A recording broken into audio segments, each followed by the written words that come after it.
Hello, and thank you for joining us. This is Health Matters on Channels Television. I am Mary Alale Yusuf. The world now has a record of more than 240 million confirmed COVID 19 cases. By Friday, October the 15th, the death toll was over 4.8 million. In Nigeria, there were more than 208,000 confirmed cases of COVID 19, more than 196,000 recoveries, and 2,769 deaths. Globally, over 6.5 billion COVID 19 vaccines have been administered, while in Nigeria, over 5.2 million have got a first shot, and almost half of that number are now fully vaccinated. To the topic of the day, almost everyone on the planet will experience an eye health issue in their lifetime, yet more than a billion people worldwide do not have access to eye care services. That's according to the International Agency for the Prevention of Blindness, IAPB. Unoperated cataract and uncorrected refractive errors are the major reasons for vision impairment. Other problems which contribute to reduced vision are age-related macular degeneration, glaucoma, diabetic retinopathy, infectious diseases of the eye, and trauma. The World Health Assembly is targeting a 40% increase in effective coverage of refractive errors and a 30% increase in effective coverage of cataract surgery by 2030. My guest is a consultant ophthalmic surgeon, public health ophthalmologist, and was also the team lead on the Nigerian National Blindness and Low Vision Project. You're welcome to the show, Dr. Fumi Bankole. Thank you, Mary. Let's start by asking why 1 billion people wouldn't have access to eye care. Well, 1 billion people that you talked about, that is the WHO estimate, out of the 2.2 billion who are visually impaired worldwide. And these 1 billion people live mostly in, poor and low-income countries. Nigeria is Where food is the problem, one of not them. eyes. Well, food is part of it because if you are hungry, if you don't have good nutrition, definitely it would affect not only the eyes. You're saying the food directly affects the eyes, not that the All need of this- food is keeping them from eye tests. No, it is not the need for food that is keeping them from eye tests, but it's all part of the whole experience of poverty and disease. It's a cycle. And if nutrition is bad, so that means that the preventive aspect of caring for the eyes is already, down on the downside. Now, many low-income countries do not have enough human resource, do not have enough infrastructure in place for eye care services. And most of these countries are now working on improving infrastructure for eye care services and also training manpower to be able to deliver eye care services. So in a place, for instance, where you don't have things to use for treating the eye at the community level, let's say our primary healthcare centers or even our secondary healthcare facilities. For instance, there are places, even in Nigeria where you have to travel hundreds of kilometers before you can get to healthcare facility where you can access eye care services. So all these, as well as poverty, like you have mentioned, would prevent access to eye care services. They say that precious few people go for eye tests anyway, especially in, this kind of setting. Precious? Few people. Okay. They're not many. And then COVID came. How did that affect attendance, and did it affect the eyes? Yes, definitely affected attendance in all hospitals. I remember the first wave, the populace virtually deserted our hospitals. I can imagine. Yes. And we're afraid that if they were in the hospital, they could actually contact COVID-19 in the hospital setting, which actually they're right about. So that's brought in a wave whereby we needed to encourage people at some point to come and access services.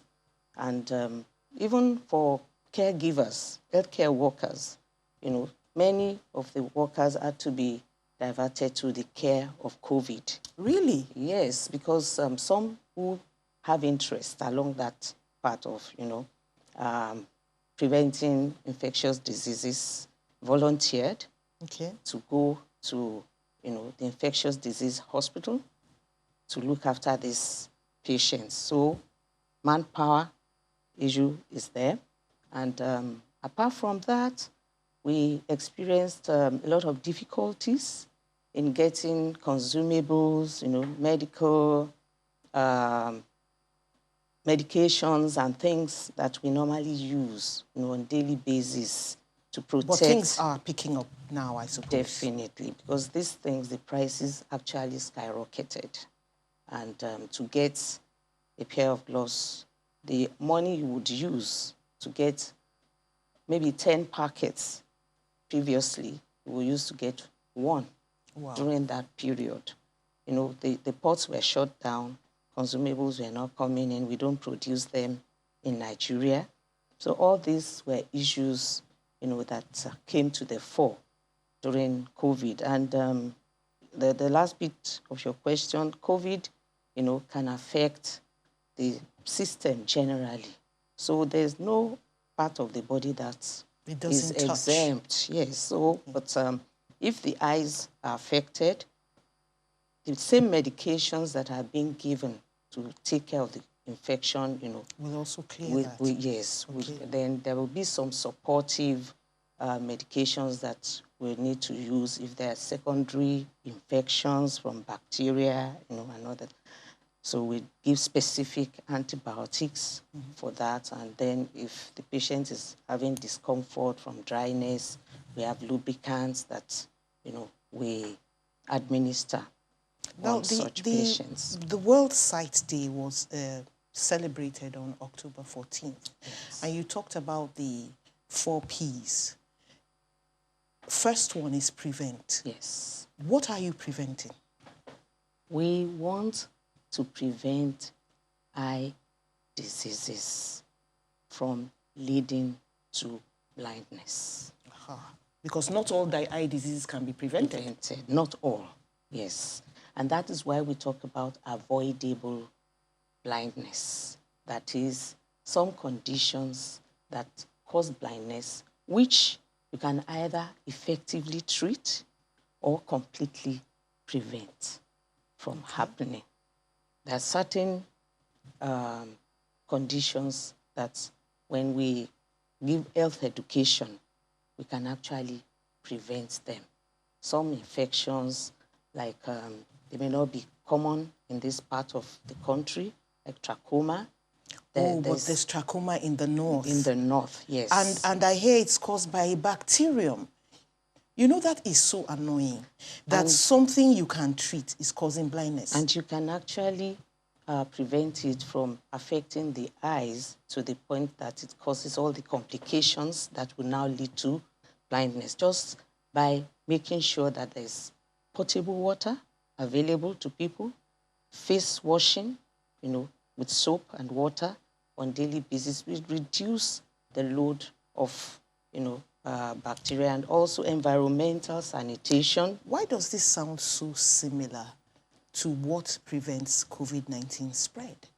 So it seems to me that if people would keep these simple rules, a lot of things could be avoided. Yes, general safety precautions, very, very important. Just basic hygiene can do a lot to help us, And when we're talking about prevention, there are some other conditions also that are associated with blindness, like diabetes mellitus. Okay. You know, you can do a lot with your diet. If you know you are highly at risk, maybe there's a family history, just by lifestyle changes, you can actually keep your weight, you know, at a level where the risk of developing diabetes is brought down. Okay, so this is part of the prevention methods. Yes, so these are preventive things that you can actually go into, and they do more than just prevent eye conditions. They actually help us to live healthy and have, you know, a healthy lifestyle. Now, the pandemic has forced us to look at our options, and a lot of people have withdrawn from offices. They do a lot of work online, a lot of work from home. They use computers. And I hear that there's a computer eye syndrome. How do you prevent yourself from getting a problem from looking at your computer? Yes, that's digital asinopia. Okay. What we're advocating now is that there should be frequent breaks, because you have blue rays coming from these gadgets, and blue rays, you know, you don't want them to get into your eyes too much. Not only that they can affect the eyes primarily, they can also affect your sleep pattern. Oh, yes. So wait, let me get this straight. Looking at a computer for during the day for prolonged periods can affect your sleep. Time, because yes, you get in a lot of blue rays into the eyes, and then that also can affect the eye itself. So what do you by do? By causing eye strain, you know, eye pains, dryness of the eyes.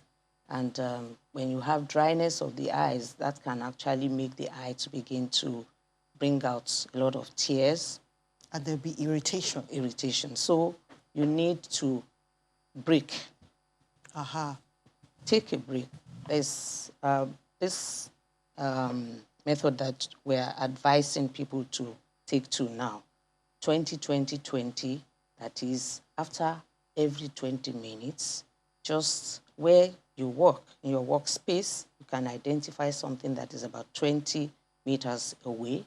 Just take your eyes off the gadget and look at that object for just 20 seconds. That gives the break, relaxes the eye a bit. And takes away some of the blue rays, hopefully? Yes, because you are not staring at the computer at that period. Also, you should use gadgets that have blue ray filters. Some of the gadgets that we use now have that. You can tone down the illumination, the brightness of your gadget to a level that is more comfortable to the eye. And when you are using these gadgets, it's advisable that you don't put them at eye level. Okay. Yes, they should be at a level that is lower than than your eyes. And how far? And then you want at least to have like 35 minutes, 40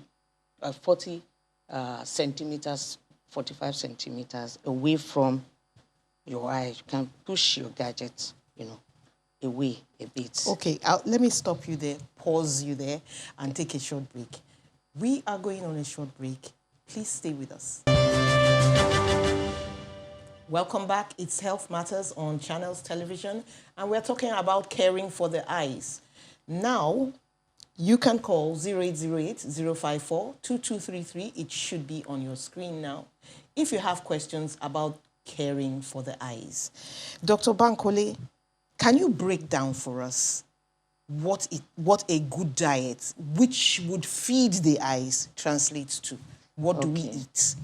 Good diet for the eyes are diets that have a lot of vitamin A. Carrots? Yeah. Also, you want to eat a lot of green leafy vegetables. They're very good for ugu, yes. Spinach, you know, they're very good for the eyes. And egg Eggs. Yes. You need to have a good balance of your protein, carbohydrate, and fats. Okay. Yes. Omega. How about tomatoes? Tomatoes, yes, because Raw or cooked? Either way, don't overcook vegetables generally so that your vitamins and minerals are preserved. Okay. Because some of these things, go into the eyes and preserve the health of the eyes, like xanthan, these lutein. Are lutein. So doing my homework. Let's quickly take some comments from Okorafo. Okay. He's calling from Arochukwu. Hello, Okorafo. Good afternoon, my sister. Good afternoon, doctor. Doctor, I want to find out, as one is doing on the system now, you start your eye will start itching you, and sometimes you see some drops from the eye. So what one supposed to do under that condition? And some people will tell you to be taking enough carrots and water. I don't know which one is the one. While staring at his screen, maybe TV, he's talking about the eyes watering. What do you do about that? Okay. I already mentioned that when you look at the screen, they can, for a long time, and you do it frequently, they can actually cause what we call dryness of the eyes. One of the symptoms or the signs for dryness is tearing. Oh, I see. Yes. So it's like you're losing your water. So you need, the eye is trying to do everything to lubricate itself. So it begins to overproduce tears, which begins to spill over, from the eyelid. So if you're having such symptoms, I would advise you to still go and see your eye specialist, because it is not only that cause dryness of the eyes. There are other conditions that actually cause dryness. So don't assume that because you use the screen a lot, it must be related to the screen use. Okay. So go and see your eye specialist, and then let them examine you and tell you that, okay, it's just the screen. Then they tell you all we have talked about today: reduce your screen time, take breaks, and use screens that have Blue Shield. Some of our computers actually have that screen. They come with the Blue Shield? Yes. Okay. So, and if you are the type that use glasses, like both of us do, and we use our computers a lot, your glasses, the lens can actually be produced to have anti-reflex. Okay, we'll talk about that. But let me see if Ibrahim and Blue is on the line. Hello, Ibrahim. I think I lost Ibrahim. But it can have what did you call that? Your glasses? Reflex. Yes. So you can ask for an anti-reflex to help you with the computer. Yes. That is good to hear. And also Blue Shield. There's a Blue Shield that comes with some lenses now. Are these all modern things? Because I never really heard of a Blue Shield before. The anti-reflex is not so modern, not so new, but the Blue Shield is a recent thing. How about somebody who doesn't wear glasses? In what circumstance should somebody be wearing shades, for example? Yes, that is part of the protecting the eye, When you are somebody that walks a lot in the sun or in the open, where there's a lot of dust and particles, you need to wear protective eye wears. Somebody who's like a welder or a carpenter needs to wear some form of protection. That's now protective eyewear. Yes, protective eyewear. We'll come back to that. For sun, there are some... Let me pause you a little bit. I'm sorry about that, but somebody is on the line. Okay. That's Samuel. Hello, Samuel? Hello? Yeah. It's Samuel. Question? Are you hearing me? We can hear you. Can you hear me now? Go ahead. We can hear you. Okay. For the situation whereby you are slicing onions and the ice is drinking water, or when you are looking directly at the onions, the ice is drinking water, is that supposed to be, is it good? Or is it something that can be corrected? Thank you, Samuel. Onions? Yes. Is that a problem? normal. That's normal. Yes. Okay. When I cut onions, it irritates the eyes. And like I said earlier, that is an irritant. When anything that is foreign comes in contact with your eyes, the eyes always wants to, flush out whatever that irritant is. So you have a lot of tearing, which actually is a normal response, of the immune system of the So, body Samuel, to take care of onions irritants. are not a problem. No. It's healthy to actually tear Yes. if you come in contact with onions. Just get used to it, I guess. Some people know how to do their thing with onions. Okay, so we were talking about protective eyewear. Yes, when it comes to the sun, actually there are some sunglasses that have UV protection. So here is the catch. People sell sunglasses everywhere, even when you're in the hold-up. Yes. How does one know what is really good, what is really working? Do you have to go to an eye specialist for your sunshades? Well, here in Nigeria, we have a lot of things going on where the things that we use are not actually coming to us through regulated sources. Okay. So we have people on the roadside, everywhere, not only peddling sunglasses, they actually do prescription lenses. And ask you, do you see, don't you see? Yes. Some reading spectacles. Okay. Just by the roadside. These practices are not for high health. Okay. We should desist from them. If you're going to get prescription glasses, make sure that you get from a proper eye care specialist. Okay, let's take Professor Sam. Hello, Professor Sam. Prescription glasses, make sure that you get the proper eye care. Hello, Professor Sam, are you there? I can't hear Professor Sam. So let's go on to other things. So what would be your parting message, really? Okay. What do you really want to leave with listeners out there? Yes. You mentioned that 2 days ago, that is 14th of October, which is the second Thursday of October, there was a celebration which we call the World Sight Day. And that holds every second Thursday in October every year. It's a global celebration where we do three main things: create awareness for blindness and visual impairment. We want people to know the kind of conditions that cause blindness and visual impairment.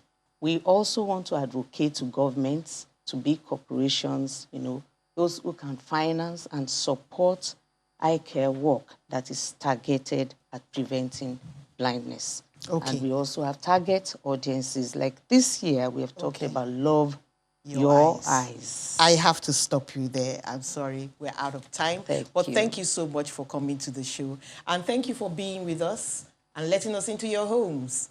Have a lovely day. I am Mary Alaleusu.